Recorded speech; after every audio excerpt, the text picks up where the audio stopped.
कभी सोचा है कि सदियों का ज्ञान जब एक आखिरी संदेश में सिमटता है तो वो पल कैसा होता होगा। आज हम एक ऐसे ही अद्भुत क्षण की बात करेंगे, एक गुरु की अंतिम शिक्षा और उस शिक्षा से एक शिष्य का परम जागरण। तो चलिए, कहानी शुरू होती है एक बहुत ही निर्णायक मोड़ से।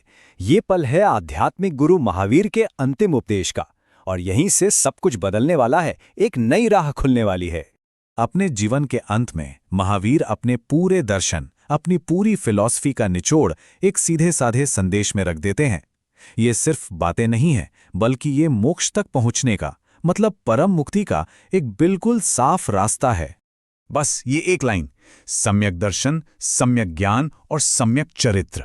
सोचिए, जैन धर्म में आध्यात्मिक मुक्ति का पूरा ढांचा बस इन्हीं 3 शब्दों पर टिका है।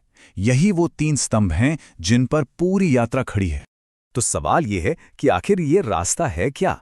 चलिए, इन 3 सिद्धांतों को जरा ठीक से समझते हैं। इन्हें जैन धर्म में बड़े प्यार से त्रिरत्न भी कहा जाता है, यानी 3 अनमोल रत्न।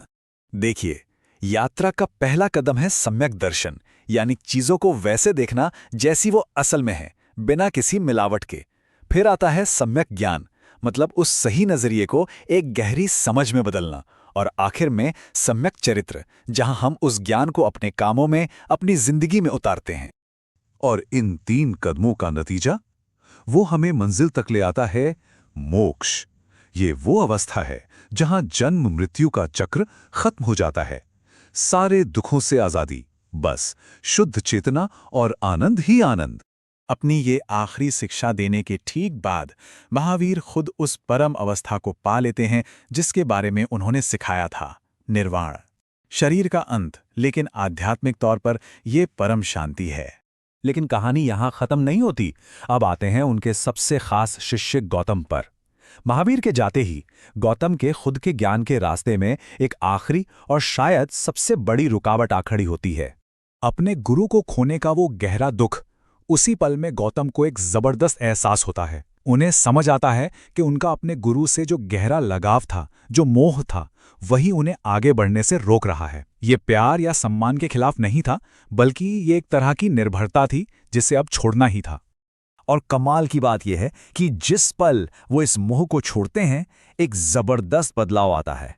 सोचिए, जैसे कोई बांध टूट गया हो और रुकी हुई ऊर्जा अचानक आजाद हो गई हो। उन्हें फौरन केवल ज्ञान मिल जाता है, यानी संपूर्ण ज्ञान। यहां सबसे दमदार बात है कारण और उसका असर। मुंह का धागा टूटा और ज्ञान का दरवाजा खुल गया। कोई लंबी प्रक्रिया नहीं, कोई इंतजार नहीं, बस एक पल में सब बदल गया। केवल ज्ञान मतलब जागरूकता की सबसे ऊंची अवस्था। ऐसा समझिए कि जैसे आंखों से हमेशा के लिए पर्दा हट गया हो और सब कुछ जैसा है वैसा ही साफ साफ दिखने लगे। ये तभी होता है जब आत्मा उन सभी बंधनों से आजाद हो जाती है जो सच देखने से रोकते हैं। अब इस नई मिली सर्वज्ञता के साथ गौतम का मकसद शीशे की तरह साफ हो जाता है। अब बात सिर्फ उनके अपने ज्ञान की नहीं थी, बल्कि अब ये एक बहुत बड़ी जिम्मेदारी की बात थी।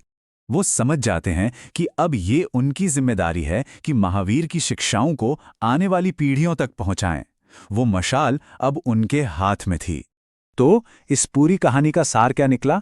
एक गुरु की अंतिम शिक्षा जो रास्ता दिखाती है, फिर उस गुरु का निर्वाण, और उसके बाद शिष्य का जागरण जो ये पक्का करता है कि वो ज्ञान कभी गुम न हो जाए।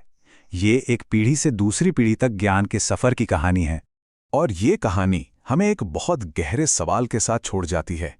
क्या हमारा व्यक्तिगत लगाव, चाहे वो लोगों से हो, विचारों से हो या खुद से ही क्यों ना हो, वही परम ज्ञान के दरवाजे की असली रुकावट है? ये कहानी तो यही इशारा करती है कि शायद जिन चीज़ों को हम सबसे कसकर पकड़े रहते हैं, वही हमें सच्ची समझ से दूर रखती हैं।